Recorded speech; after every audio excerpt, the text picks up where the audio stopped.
بسم الله الرحمن الرحيم. اسمحوا لنا نتكلم عن الاوبيزيتي. انا الحقيقة عندي جزء من شغلي في الاوبيزيتي هنا، وانا بورد سيرتيفايد في الاوبيزيتي، وعندي كلينيك بتاعت اوبيزيتي بجيب فيها العيانين.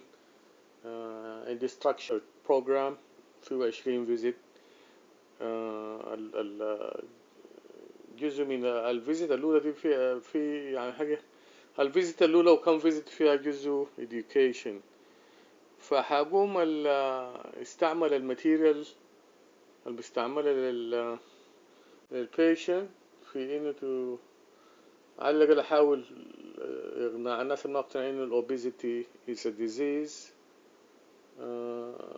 انه a disease والناس حقه تنتبه له. الاوبيزيتي يا اخواننا انا غالبا بفتكر انها اخطر من الهايبرتنشن والدايابيتيز و many other chronic diseases. المشكلة بتاعت انه ما في كلام كتير عنها، انه ما في financial or commercial interest فيها يد. جزء من الخوطة الكثيرة من اللي بنسمعها في الدايابيتس والهايبرتنشن والأمراض الكثيرة دي، جزء منها انه في financial interest، في شركات promote medication equipment and stuff like that، لكن لسه الحقيقة ما حصل. ما في real financial and commercial interest حول الأوبيزيتي، وعشان كده unfortunately مغيبة شديد يعني. لكن الفاينانشال والكوميرشال انترست is developing، وبعد شوية الناس حتبدأ يعني عموم المرضى يعني حيبدوا يفهموا خطورة الموضوع. Obesity is a chronic disease. It's not an acute disease like an upper respiratory tract infection you treat it وانتهى الموضوع. It's a chronic disease. It requires lifestyle modification يعني. It's a journey, a very difficult journey الحقيقة.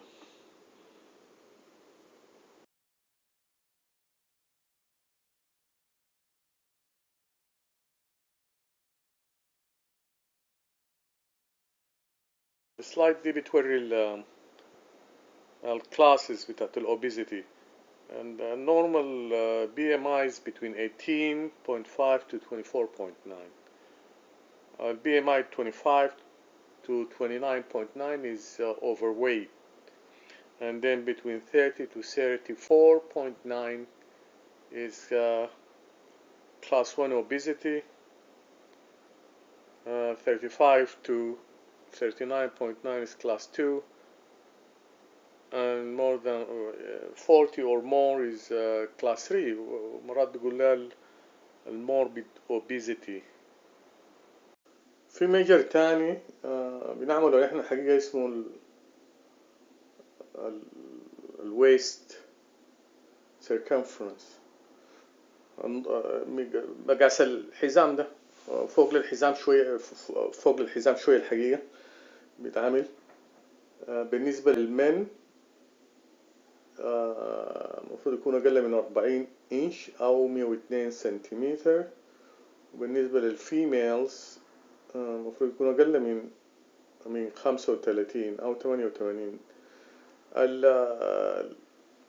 المقاسات دي مختلفة، المفروض تكون أقل برضو في الإيشن، لأنه الإيشن بنفس الديجري بتاع في نفس الويت. لو لاحظوا إنه الإيشن عندهم more complication of obesity في نفس الويت. يعني مثلا الأفريكان ممكن يكون لو جبت واحد ايشن واحد افريكان في نفس الويت، الايشن بيكون عنده مشاكل اكتر في نفس الديجري في اوبيزيتي يعني.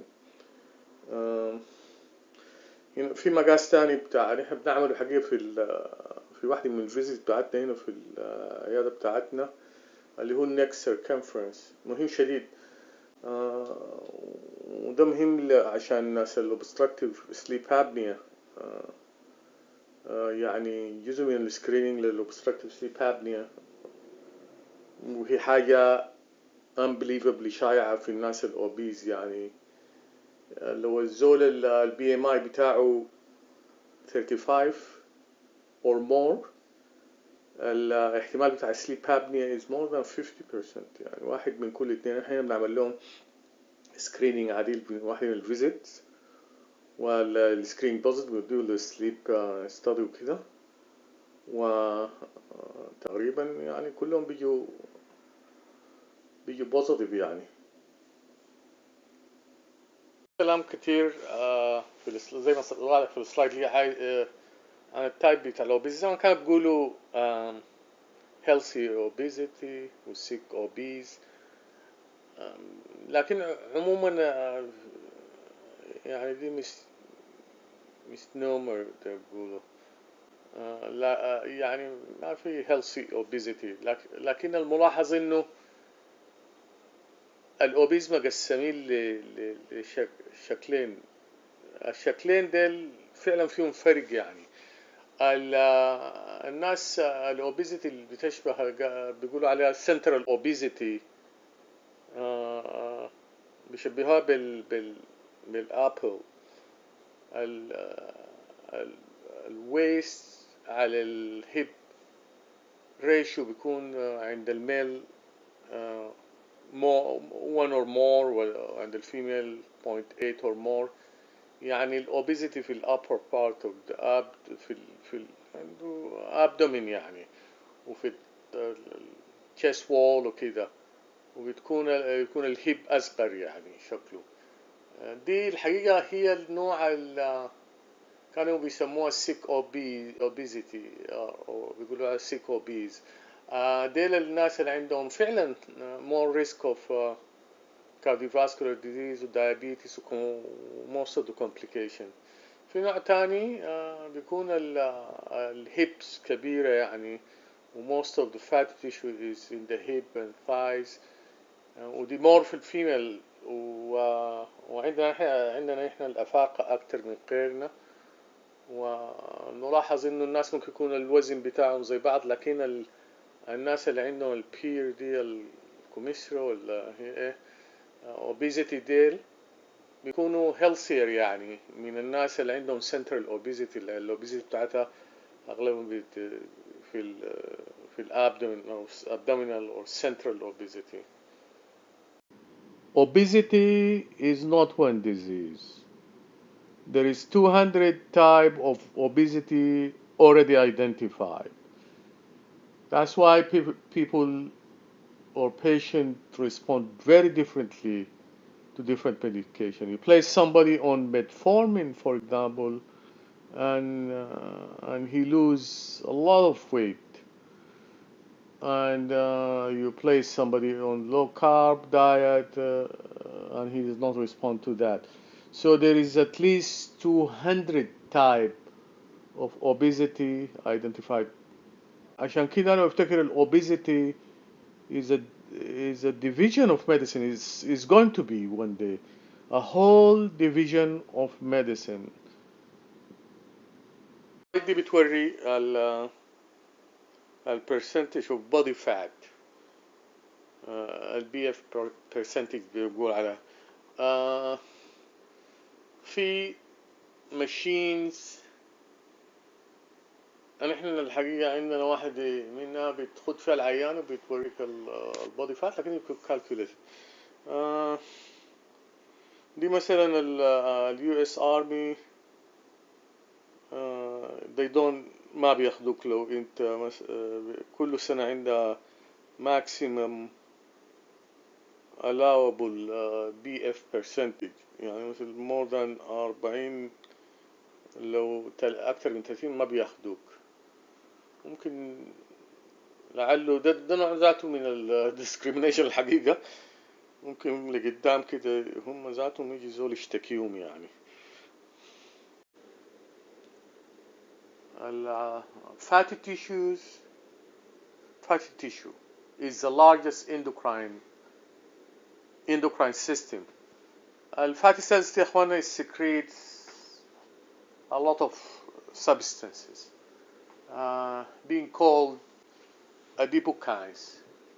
على الأقل هسي في identified more than 100 يعني adipokines adipokines and cytokines secreted by the fatty tissue. هي ما بس cushioning. And it is a truly the largest endocrine system في البودي. يعني some of these substance adipokines promote inflammation. عشان كده بقول لك الذول الاوبيس ده في حالة constant inflammation بيتعرضوا للمشاكل بتاعت الانفلاميشن اللي في اي حتة دي. اقلها الارثرايتس، لانه الارثرايتس related to obesity is not just a mechanical issue, it's partially inflammation. من الاديبوكاينز secreted والسيتوكاينز زي التيومر نيكروزيس فاكتور الفا والسي ار بي انترليوكين 6 and 10 وديل مثلا and others promote the inflammation. في a substance like resistant بيقول عليها، وحاجة اسمها RBP4 ده عندهم direct link with insulin resistance يعني. Also there is others which promote clotting or clot formation. The point is the fatty tissue is the largest endocrine system في البودي. This is not ما cells قاعدة cells is secreting a lot of stuff. المعادل في الميزان دي ما في السلايد دي ما exactly. It's a little bit more complicated than an intake and an output. Calorie intake versus energy output. ممكن لقدام نشوف التفاصيل.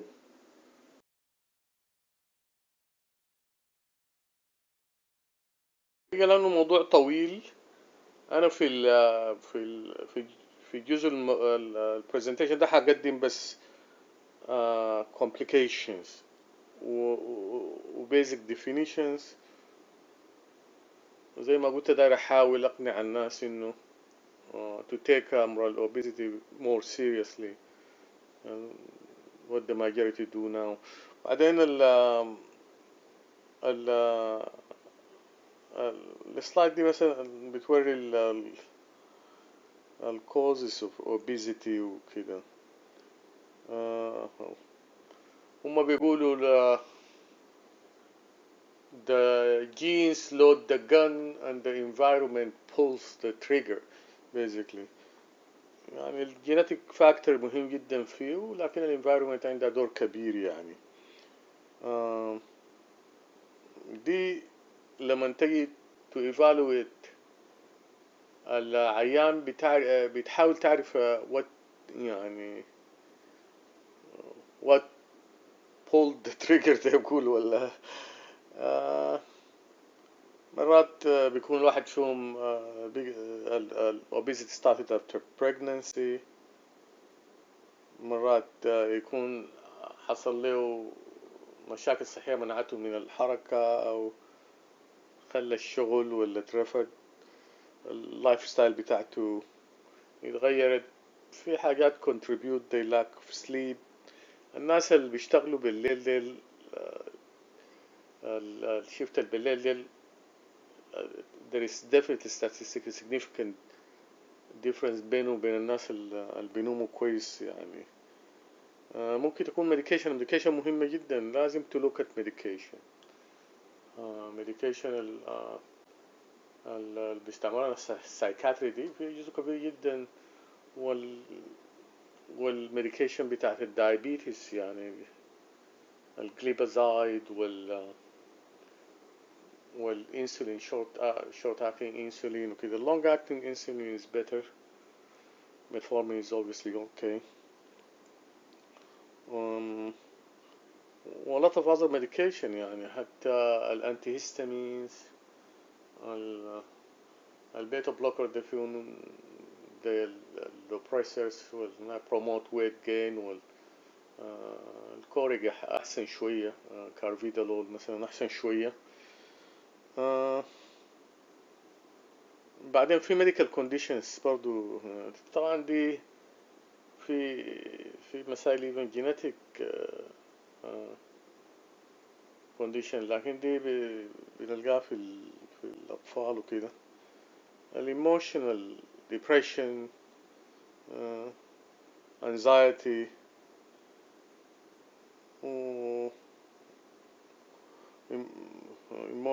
برضو الانفايرومنت بتاعت الحتة الساكن فيها، يعني في الناس الساكنين في حتات ما فيها حتات بيتحركوا فيها كثيرة، ما بتسمح بالحركة، يعني في الانر سيتي يعني احنا عندنا هنا، وما في حتة الواحد يمشي ولا يتريض. حتى وجود بارك في الحتة بيأثر على وزن الناس في المنطقة وكده. من أهم الحاجات اللي بتخلينا نعمل education ده إنه نوري الناس complication of obesity ومشاكله، عشان توري إنه في سبب تاني، في أسباب كثيرة لأنه they need to be serious about weight loss. يعني مثلا هسه في السلايد دي المورتاليتي related لل BMI، يعني look at that، يعني حاجة impressive عديل. عين المورتاليتي دي بعد ال BMI of 35، how much is الجراف ده يعني ماشي في اتجاه، يعني nothing could be more impressive than that. يعني just look at this mortality ratio by BMI graph. افتكر دي براها مقنعة، بتقنع الزول انه this is a serious problem. الناس ال BMI more than 40 ديل مشكلتهم كبيرة جدا جدا. دي complication of obesity by the system: idiopathic intracranial hypertension, very common, or treatment is just most of the time just weight loss. Stroke is definitely increased, cataract, coronary artery disease, obviously, diabetes, dyslipidemia and hypertension, and pancreatitis. Also, pulmonary diseases are very important. زي ما أشرنا سابقا ل obstructive sleep apnea. Anybody who's 35 BMI is more than 50% chance of obstructive sleep apnea, and hypoventilation syndrome. ومرات يجيك زول تعمل لي all the workup on earth وما تلقى حاجة، we label it obesity related lung disease. برضو من الحاجات المهمة شديد السيروسيس، fatty liver, steatohepatitis, and cirrhosis of the liver, and liver cancer. واحد من major causes, major reason for liver transplant في US is that. Obviously gallbladder disease or gynecological abnormality, infertility in both male and female, and polycystic ovarian syndrome, irregular cycles, bladder incontinence. دي موضوع مهم خلاص، و very very common. osteoarthritis زي ما قلنا سابقا is not just a mechanical issue, it's an inflammation. The obesity is an inflammatory condition, a skin problem, sometimes very terrible skin problem, and clots and cancers. Cancers, we come back to it. A lot of cancers and very significant. طبعا احنا بنركز على الكومبليكيشن زي ما قلت عشان عشان to tell the patient that إنه this is a real issue يعني. هم يا دوب they call it a disease 1 year ago, 1 or 2 years ago, which is a shame يعني. دي بالحساب كده بنحط لهم الحسابات دي عشان يقع لهم الموضوع. مثلا increase the risk of 300% of diabetes, obstructive sleep apnea, hypertension, non-alcoholic fatty liver, asthma, social isolation and depression. Threefold. يعني واحد نايس threefold increase بتاع انه يكون عنده الكومبليكيشن دي يعني.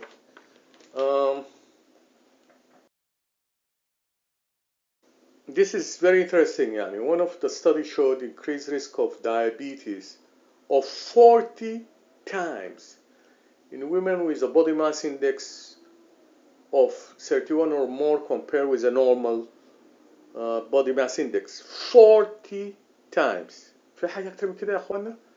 مش حكاية تستاهل التوقف عندها. برضو increase by 2 to 3-fold risk of stroke, coronary artery disease, osteoarthritis, gout and hernia.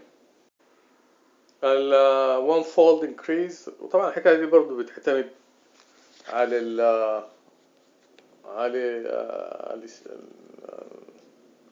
how obese is. يعني لما الواحد يكون عمره البي ام اي بتاع 40 اي حاجة بتكون عنده. By 100% to 200% increased risk of back pain, cellulitis. Cellulitis دي could be very terrible في الناس يعني حكاية varicose pain. Well, stress incontinence is a very big issue في obese ladies. أنا بفتكر إنه underestimated يعني بصورة واضحة شديد وإيشو ونحن خدتينه هنا لأنه إيشو بيخلي الفيميلز بيكون عندهم في studies showed percentage أعلى من كده كتير. أفتكر كانوا القطب بتاع stage of obesity مختلف شوية بيخلوهم ينتبهوا لأنه they need to lose weight يعني لأنه موضوع مهم وحساس يعني. السلايد دي مخيفة شوية.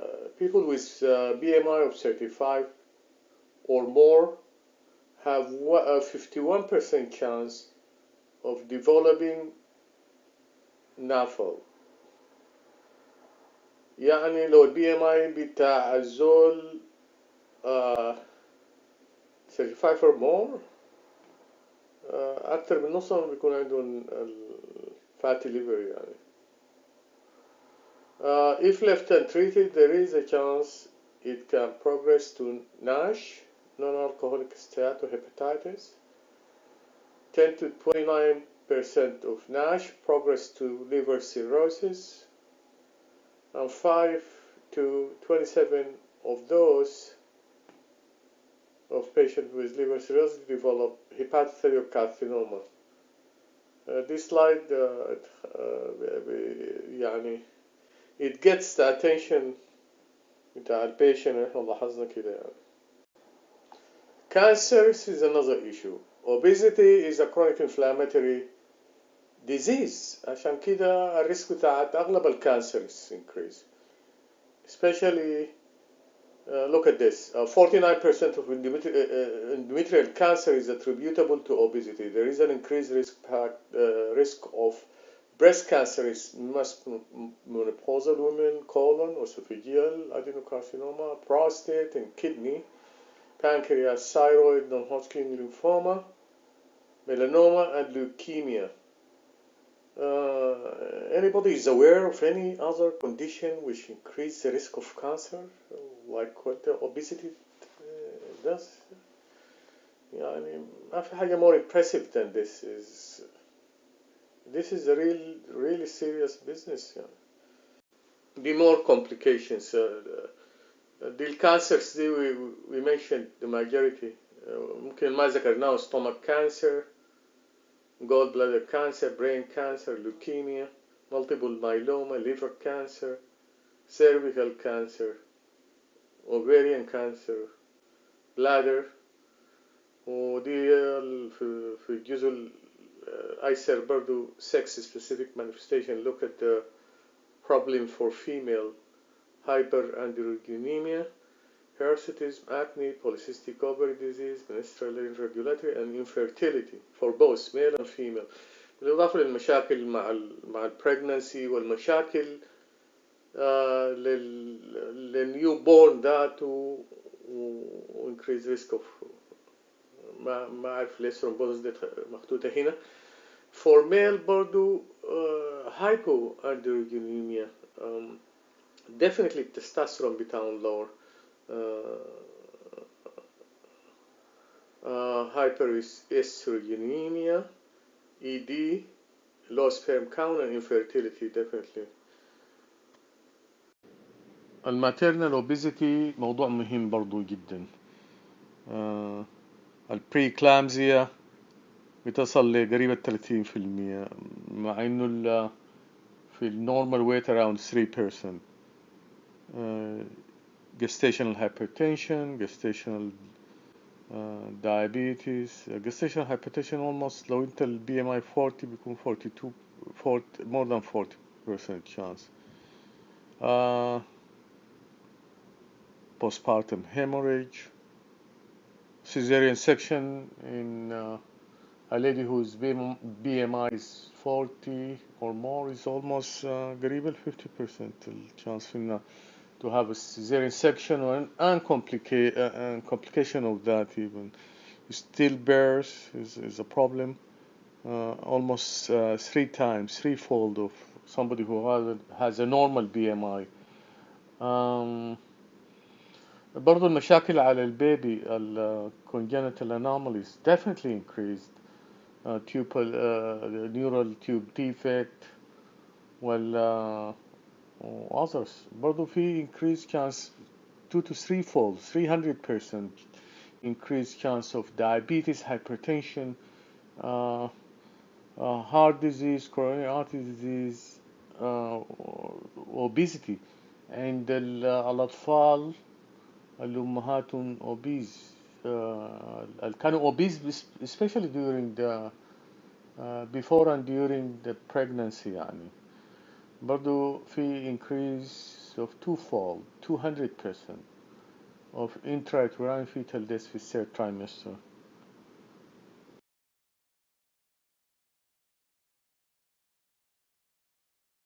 مهم جدا المونيتورنج بتاع الويت during pregnancy للأوبيز.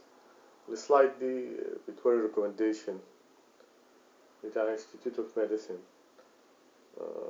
مهم خالص، حابوا الناس تنتبه لها، يعني الناس الأوبس سنجاني ينتبهوا لها، وفي recommendation واضحة جدا ومفصلة. أدعو ناس الأوبس سنجاني إنه يرجعوا لها وينتبهوا لها. يعني في جانب مهم جدا من related للأوبيزيتي هو social effect of obesity الويت discrimination. دي حاجة مهمة جدا حتى في الهيلث فيلد.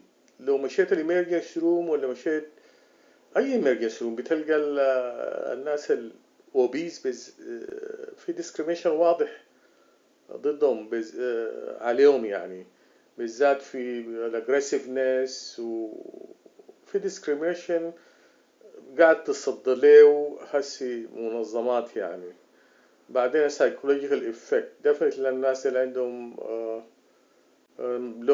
في جزء كبير من عنده low self esteem, anxiety, depression.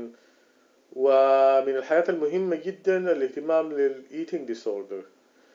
نحن حقيقة بنعمل screening واحدة من الفيزيت بتاعتنا BED binge eating disorder و sleep eating syndrome و night eating disorder كده، لأنه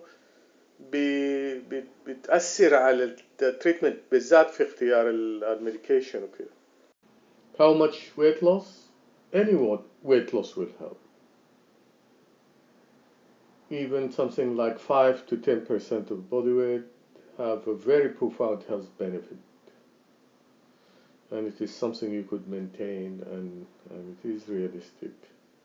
في من studies يعني pre-diabetes or impaired fasting glucose with a BMI just more than 24, which is more than 24.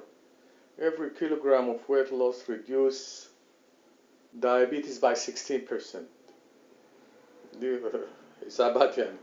Every 1 kilogram reduce the diabetes, احتمال الدايابيتس by 16%.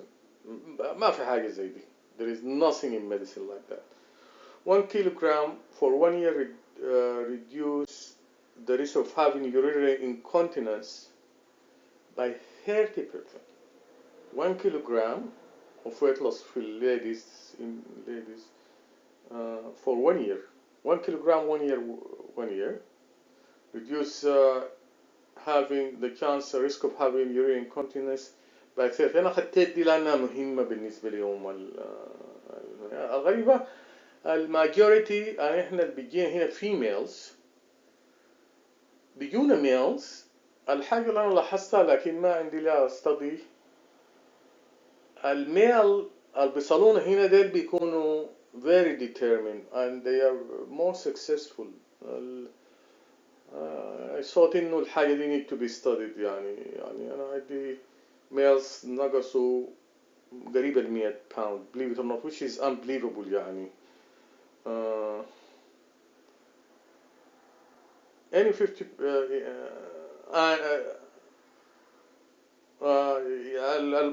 is في lady loss of 5 to 10 of weight, body weight reduce the risk of urinary incontinence by 50%. 5 to 10%. زي ما قلت مهمة شديدة عشان كده أنا خدتها هنا الحقيقة. 7.5 to 9.3 weight loss cause improve in 73% of patient with fatty liver. يعني 10% weight loss كده. مهمة لو واحد fatty liver بيكون improvement in 73%.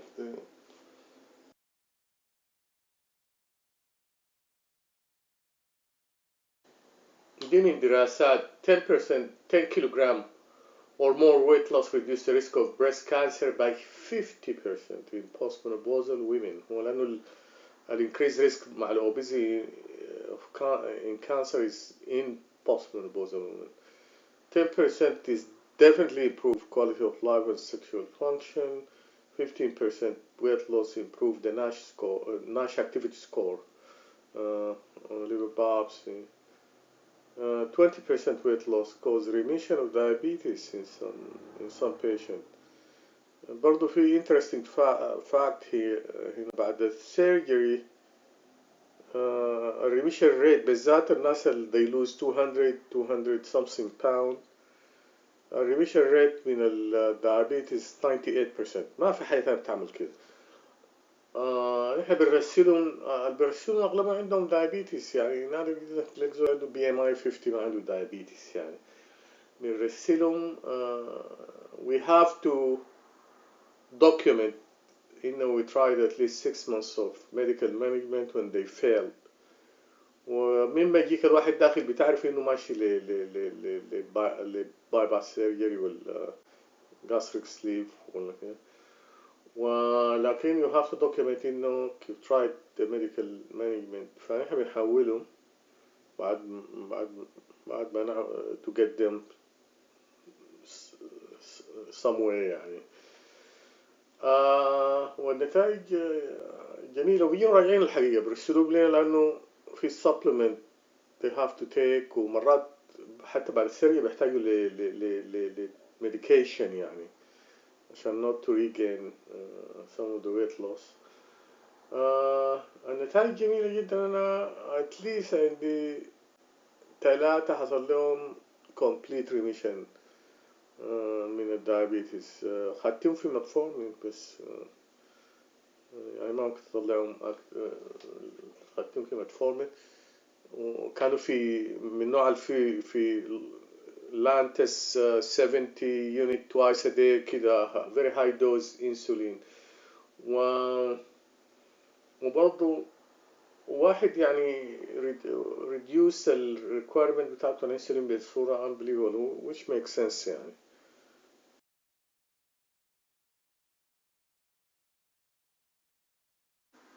معلش مسكناكم كتير، الحكاية دي طولت شوية. السلايد الأخيرة دي، سلايد الأخيرة دي مش كده؟ بتاعة الهرم بتاع التريتمنت، وما حدخل في التريتمنت، وفي a lot of neurophysiology و nutritional science associated من الحكاية دي. ممكن تعرض لها في مرات قادمة لو الناس بقت عندها رغبة والواحد ربنا هون عليه. أشكركم شكرا جزيلا، وأساسف جدا صبيتكم صبة مسؤولة زي ما بقول. شكرا.